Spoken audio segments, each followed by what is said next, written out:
Chers élèves, bonjour. Aujourd'hui, nous allons aborder la rémunération et la gestion de la rémunération. Donc, nous allons d'abord expliquer la rémunération. Ensuite, nous allons voir comment est gérée cette rémunération au sein de l'entreprise. Alors, qu'est-ce que la rémunération? Bien sûr, ça vient du verbe rémunérer. Très bien. Rémunérer qui veut dire rétribuer. C'est donner en contrepartie de quelque chose. Donc, la rémunération, dans notre cours, sera abordée dans deux sens. Elle sera abordée dans l'optique salarié et elle sera également abordée dans l'optique entreprise. Et nous allons expliquer pourquoi est-ce que nous abordons la rémunération sous ces deux angles précisément.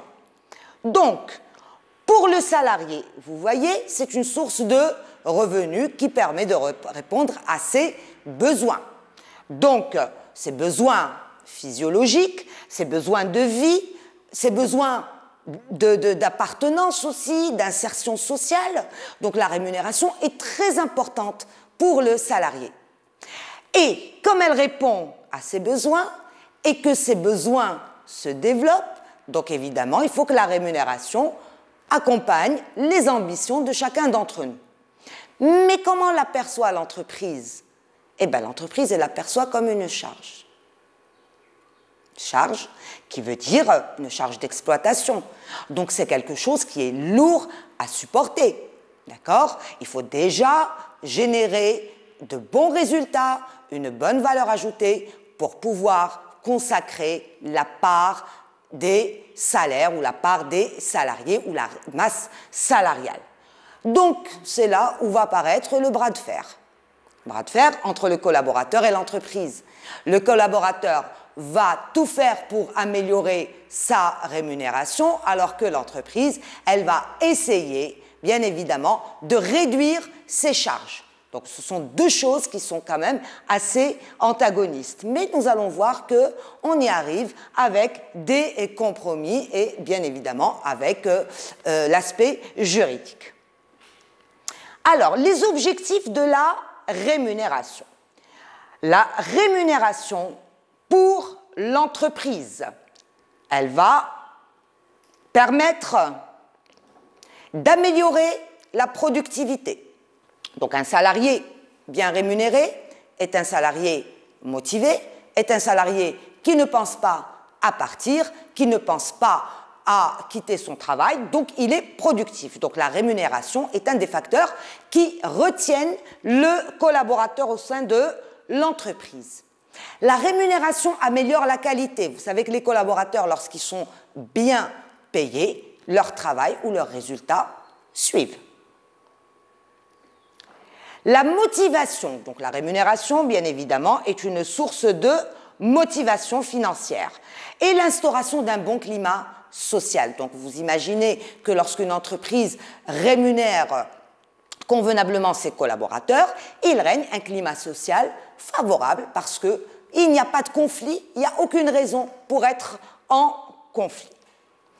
Les objectifs de la rémunération pour le salarié. Alors regardez, pour le salarié, elle doit permettre de satisfaire ses besoins et rester stable, équitable, transparente. Stable, ça veut dire qu'il doit être rémunéré à la même date, d'accord, tous les mois. Équitable, donc assurer l'équité homme-femme, assurer l'équité entre les collaborateurs, c'est-à-dire faire pareil en fait, d'accord? Et transparente, bien sûr, le salaire est toujours accompagné du bulletin de paie. Et donc là, c'est un moyen assez transparent pour expliquer les détails de ce qui a été versé durant le mois aux salariés en termes de rémunération. Donc, elle a des objectifs antagonistes. Donc, pour l'entreprise, on a dit, elle augmente la motivation, elle permet d'améliorer la productivité, elle permet d'améliorer la compétitivité de l'entreprise. pour le salarié, cette politique de rémunération doit permettre de satisfaire ses besoins, bien sûr physiologiques, de sécurité, d'appartenance, et de rester stable. Alors cette stabilité est très importante. Vous savez très bien que les collaborateurs ont des engagements, et donc ce sont des engagements qui sont inhérents à leur rémunération. Donc ils doivent être payés à date régulière et dans des délais réguliers. Équitable. Équitable, c'est-à-dire homme-femme. On est payé pareil. Et transparente, c'est-à-dire que tout est expliqué clairement et en détail sur le bulletin de paie. Bien, alors, pour mettre en place la rémunération, les entreprises n'ont pas la liberté de mettre en place un système, d'accord? Ils ont des contraintes. Alors, les premières contraintes sont juridiques, bien évidemment, la loi, le code du travail ou le droit social. Vous avez des contraintes économiques, vous avez des contraintes sociales. Et, alors, je reviens, pardon, donc, des contraintes juridiques, donc la rémunération, elle doit respecter la loi en vigueur. Les contraintes économiques, c'est-à-dire que l'entreprise, elle doit faire, bien évidemment, attention à la constitution de sa rémunération en fonction de l'activité rémunérée, et bien évidemment des contraintes sociales que nous allons détailler. Alors, pour ce qui est des contraintes juridiques, donc l'existence, respecter le salaire minimum interprofessionnel garanti, égalité de la rémunération homme-femme, l'obligation de négocier périodiquement les salaires, c'est-à-dire que l'entreprise ne doit pas fermer la porte de la négociation. Elle peut refuser une augmentation de salaire, mais ne pas refuser la négociation d'un salaire. Ensuite, vous avez les contraintes. Alors, s'il vous plaît, excusez-moi, mais je vais revenir sur les contraintes juridiques. Peut-être que je vous laisse le temps de bien les visualiser. Donc, les contraintes, c'est le respect de la loi, notamment dans la détermination du salaire minimum interprofessionnel garanti, l'égalité de rémunération homme-femme et l'obligation de négociation périodique des salaires. C'est bon? Bien. Alors, je passe aux contraintes économiques. Alors, quelles sont les contraintes économiques? Elles peuvent se résumer ainsi. Donc, prendre en considération la situation du marché du travail. Vous n'avez pas le droit de payer plus qu'une autre entreprise ou moins qu'une autre entreprise. D'accord? Il y a des grilles à peu près généralisées, etc. Et il va falloir vous référer à ces grilles. Donc, vous ne pouvez pas payer plus qu'une autre entreprise du même domaine d'activité stratégique ou du même agabi que vous. Et la politique de rémunération des concurrents, d'accord? Ne payez pas plus que vos concurrents pour débaucher, si vous voulez, des salariés de la concurrence et les faire venir chez vous, d'accord? Donc là, c'est une contrainte. Et la prise en considération des ressources de l'entreprise. L'entreprise ne peut pas promettre un salaire qu'elle ne peut pas respecter sur le long terme, parce qu'un salaire est amené à évoluer, il n'est pas amené à régresser. Donc, lorsque vous promettez une rémunération, elle va toujours dans le sens de la croissance, d'accord? Donc, si vous n'êtes pas capable de verser la même rémunération à vos collaborateurs, ce n'est pas normal. Donc, il faudrait y réfléchir bien avant de proposer un salaire ou de proposer une forme de rémunération. Et la prise en considération des objectifs de l'entreprise. Bien évidemment, la rémunération, elle va en parallèle avec les objectifs. Vous pensez bien qu'il y a des salariés qui arrivent à dépasser leurs objectifs et d'autres qui arrivent juste à les atteindre de façon limite et d'autres qui ne les atteignent pas. Ils ne seront pas rémunérés de la même manière. Mais à ce moment-là, il va falloir se baser sur une forme spécifique de la rémunération que l'on va voir par la suite.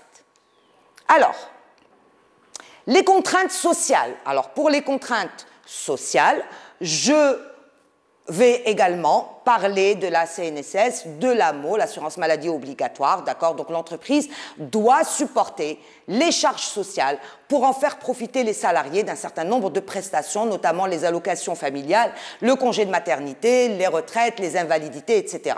Donc une entreprise, elle ne va pas vous dire « je vais vous verser votre salaire », point. Non, il va falloir qu'elle remplisse ses obligations sociales, d'accord?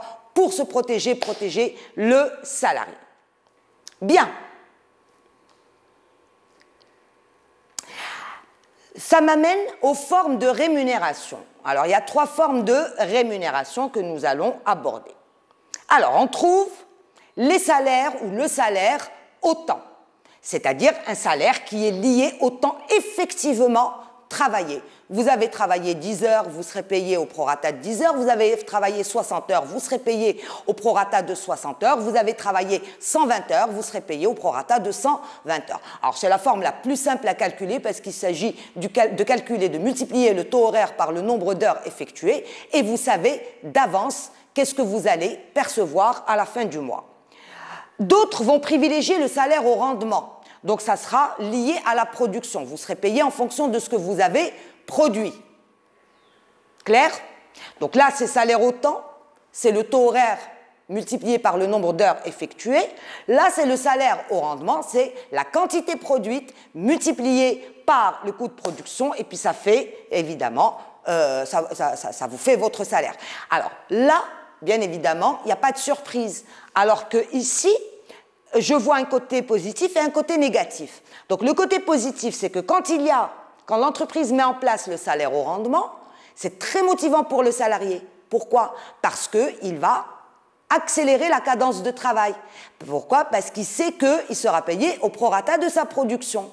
Maintenant, s'il accélère la cadence de travail, il peut mettre en péril la qualité. Il peut se fatiguer. Il peut y avoir des détériorations de matériel. Donc, il ne faut pas non plus se dire « bon, je suis payé à la production, donc je vais produire au maximum ». Si vous produisez au maximum, vous vous fatiguez au maximum, vous usez plus rapidement les équipements et le matériel de l'entreprise. Donc, en fait, ce sont des choix qui vont se faire en fonction de l'activité même de l'entreprise et du contenu du contrat de travail initialement mis en place et proposé par l'entreprise et accepté par le collaborateur. Donc, pour essayer de profiter des avantages des deux, on va mettre en place le salaire à prime, qu'on appelle également le salaire au rendement. Alors, cette forme de rémunération, elle va combiner les deux premières. C'est-à-dire que le collaborateur va percevoir un salaire au temps complété par une bonification liée à la production. Et donc, on parle de salaire mixte. Salaire mixte, salaire au rendement ou salaire aux rémunérations à prime. C'est pareil. Ce sont 3 choses identiques. Donc, 3 formes de rémunération. Salaire au temps, salaire au rendement, rémunération ou salaire à prime, salaire mixte ou, on a dit, un salaire au rendement, à prime ou mixte. D'accord? Donc, combien de formes? 3. Au temps, au rendement et mixte. Bien. Alors, voyons voir le salaire, évidemment, au temps. Ses avantages: calcul facile, répond aux besoins de sécurité, applicable à tous les emplois. D'accord? Vous pouvez même être médecin et travailler dans une clinique et être payé au temps, c'est-à-dire en fonction du temps que vous avez passé pour intervenir. Très facile à calculer, donc le nombre d'heures travaillées multiplié par le taux appliqué et il n'y a pas de mauvaise surprise. Et il répond aux besoins de sécurité. Pourquoi? Parce qu'on sait exactement ce qu'on va percevoir et donc on s'organise en fonction de ce que l'on va percevoir. Mais ça a des limites car pas de motivation, d'accord? Pourquoi? Parce que on peut meubler du temps quantitativement et on peut meubler du temps qualitativement. Donc le salarié, et faiblement motivé. Absence de lien entre le travail et le revenu. D'accord? Donc, quelqu'un qui passe 1 heure, qui travaille, et d'autres qui passent 1 heure et qui ne travaillent pas, percevront le même salaire. Le salaire au rendement. Alors, le salaire au rendement, ses avantages, c'est qu'il stimule la productivité et il associe les coûts de la main-d'œuvre et la productivité. D'accord? Donc, main-d'œuvre, c'est-à-dire il associe le salarié à ce qu'il a produit. Par contre, faible qualité du travail, usure de l'outillage, on l'a dit, conflits sociaux, accidents, etc. Alors vous allez me dire pourquoi conflits sociaux? Eh bien, parce qu'il y en a qui travailleront beaucoup plus que d'autres et voilà, et ça ne fait pas plaisir quand il y a quelqu'un qui travaille plus que nous, d'accord? Et surtout quand on a un rythme réduit. Ok? Alors, on va voir le salaire à prime. Donc le salaire à prime, ses avantages, c'est qu'il constitue un compromis entre la garantie du salaire au temps et la recherche du rendement. Les limites, c'est qu'il est très difficile d'estimer l'apport du collaborateur dans la productivité. Donc des fois, enfin je dirais pas des fois, mais souvent, la prime, on n'arrive pas à la justifier parce que quand on est 4 personnes à travailler, eh bien, les primes ne sont pas pareilles. D'accord? Donc il est très difficile de déterminer la part de chacun dans la productivité. Bien. Alors, nous allons voir à travers la présente application, donc nous sommes chez l'ONDA, l'Office national des aéroports, qui a mis en place une nouvelle prime appelée prime de performance. Alors, rappelez-vous, nouvelle prime, prime de performance, d'accord? L'objectif étant d'inciter et de sensibiliser le personnel à l'amélioration des résultats de l'entreprise et à la participation à son développement. Je vous laisse lire.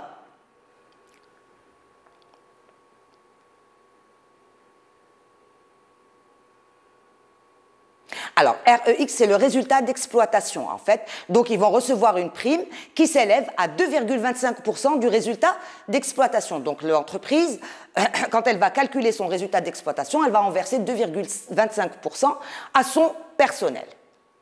Ma question est, quelle est la nouvelle prime accordée aux salariés de l'ONDA? Très bien. Dégager l'objectif recherché à travers l'octroi de cette prime. J'espère que vous avez bien retenu le paragraphe. Donc, réponse, enfin, surprise, 3e question.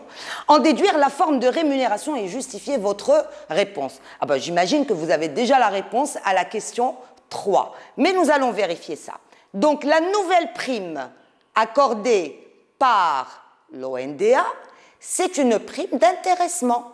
Pourquoi? Parce qu'elle intéresse les collaborateurs aux résultats d'exploitation. Donc, ils savent très bien que s'ils sont productifs, ils vont dégager un excellent résultat d'exploitation sur lequel va être calculée la prime d'intéressement. Les objectifs de l'octroi de cette prime sont inciter et sensibiliser le personnel à l'amélioration des résultats. Alors très souvent, d'accord, dans les documents que vous aurez à traiter, les réponses sont dans le document. Donc ne vous inquiétez pas, ce ne sont pas des choses que l'on a devinées, mais que nous avons relevées de notre document. Et du coup, participer à la croissance de l'entreprise. Et donc la forme de rémunération, vous me dites? Bien, c'est une rémunération au mérite, elle est individualisée, c'est une rémunération à prime et parce qu'elle est liée aux performances des collaborateurs. Bien. Alors, les formes de participation, ce qui m'amène à la participation. Donc l'intéressement est une forme de participation. Pourquoi c'est une forme de participation? Parce qu'on participe aux résultats de l'entreprise. Donc, l'entreprise peut mettre en place un système très motivant, d'accord, qui va fédérer les salariés autour de mêmes objectifs, mais on va quand même les rétribuer, on va les récompenser. Alors, les formes de participation sont des formes qui vont motiver le personnel, vont le responsabiliser en l'associant à la bonne marche de l'entreprise et aux performances réalisées. C'est-à-dire que lorsque l'entreprise est performante, c'est grâce à ses ressources humaines. On est bien d'accord.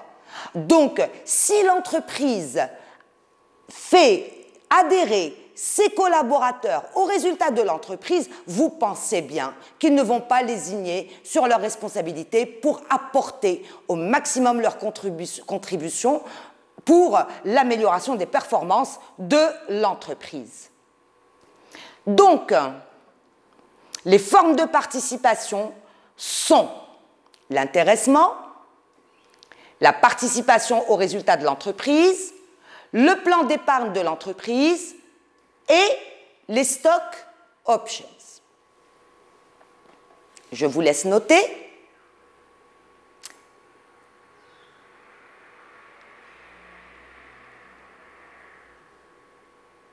Donc, l'intéressement, la participation aux résultats de l'entreprise, le plan d'épargne de l'entreprise et les stock options. Bien. Alors, je vais commencer par l'intéressement. Alors, c'est une formule qu'on se met d'accord déjà.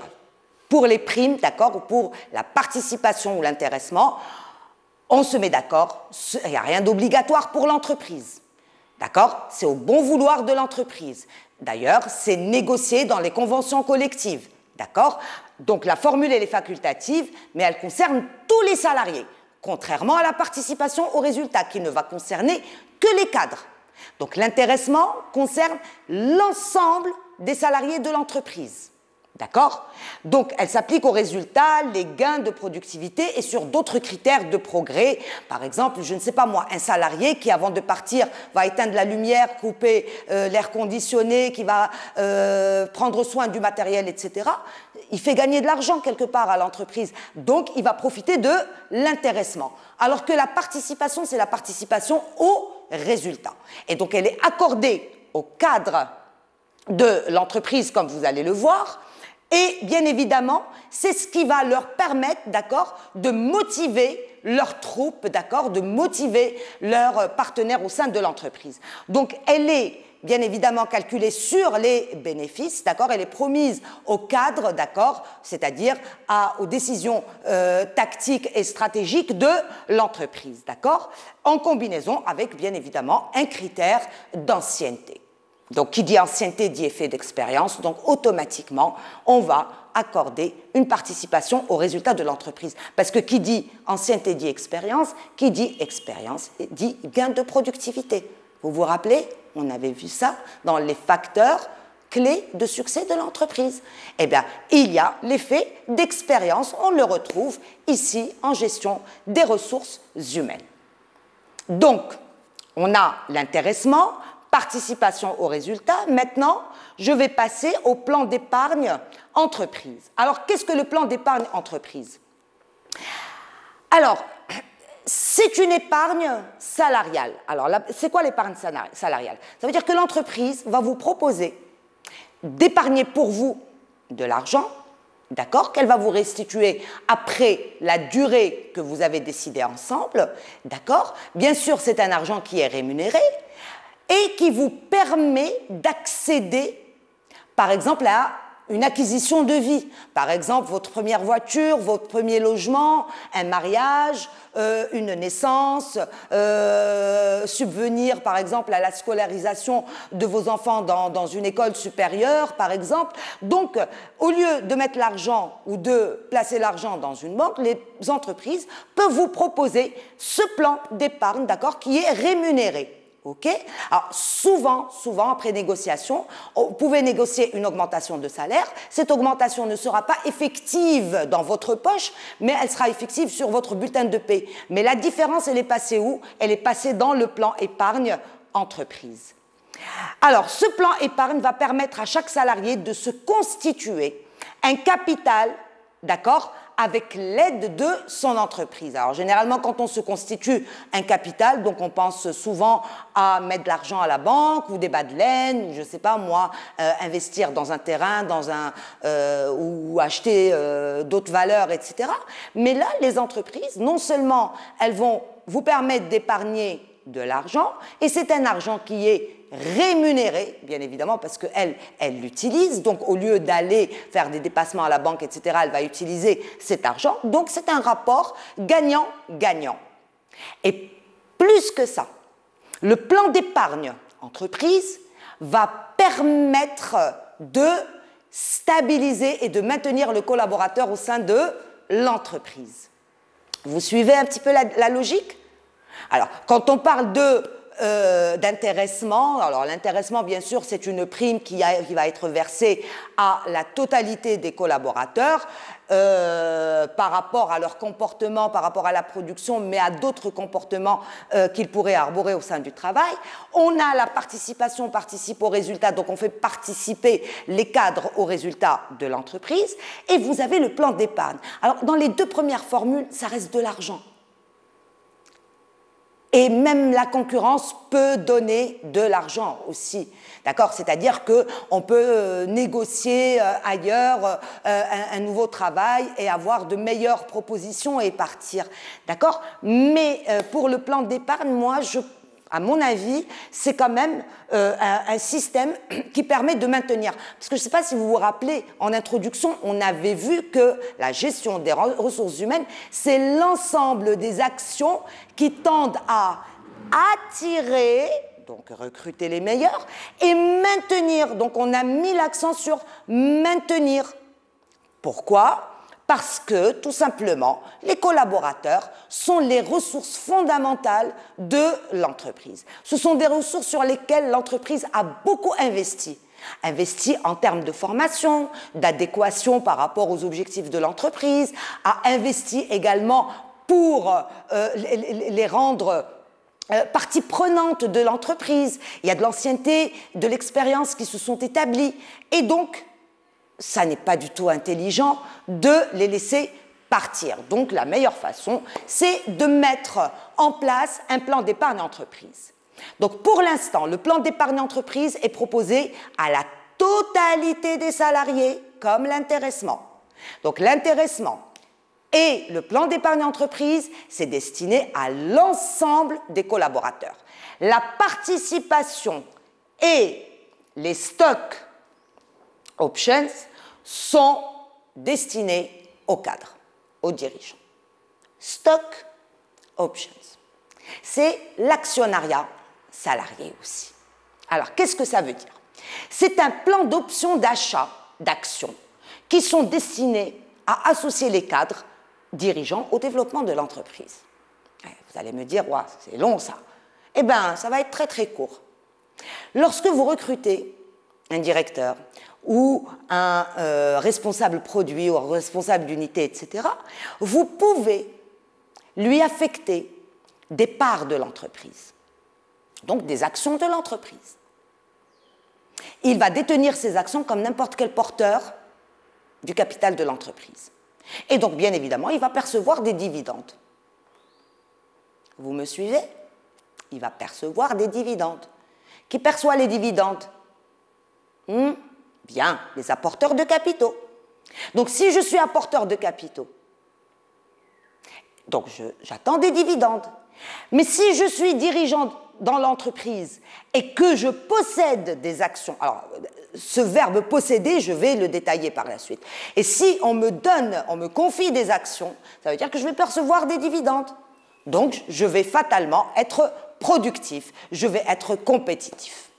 Alors, pourquoi posséder, entre guillemets? Parce qu'en fait, je ne détiens ces actions que pendant l'exercice de mes fonctions au sein de l'entreprise. Si jamais je suis amené à quitter l'entreprise, je dois restituer ces stock options. Vous me suivez? Donc, les stock options sont un paquet d'actions, va vous être confié, va vous être donné, prêté, tant que vous êtes salarié de l'entreprise. Si vous quittez l'entreprise, vous devez les restituer. D'accord? L'objectif, c'est quoi? L'objectif est de fidéliser et de motiver les salariés. Donc, dans cette deuxième partie, nous avons vu les formes de participation. Alors, les formes de participation, on a dit, on a vu l'intéressement, le plan épargne entreprise qui sont destinés à l'ensemble des salariés, et on a vu la participation aux résultats et les stock options qui sont destinés aux dirigeants et aux cadres. Bien, alors je voudrais juste conclure sur une chose. Quand on est salarié de l'entreprise, des fois, les entreprises ouvrent leur capital et une partie de leur capital à leurs collaborateurs. D'accord? Donc, les collaborateurs peuvent acheter. Et là, on ne parle pas de stock option. Ça veut dire que le collaborateur a effectivement acheté des parts dans l'entreprise et qu'il va percevoir des dividendes. Je vous remercie pour votre attention. Je vous souhaite bon courage et bonne continuation.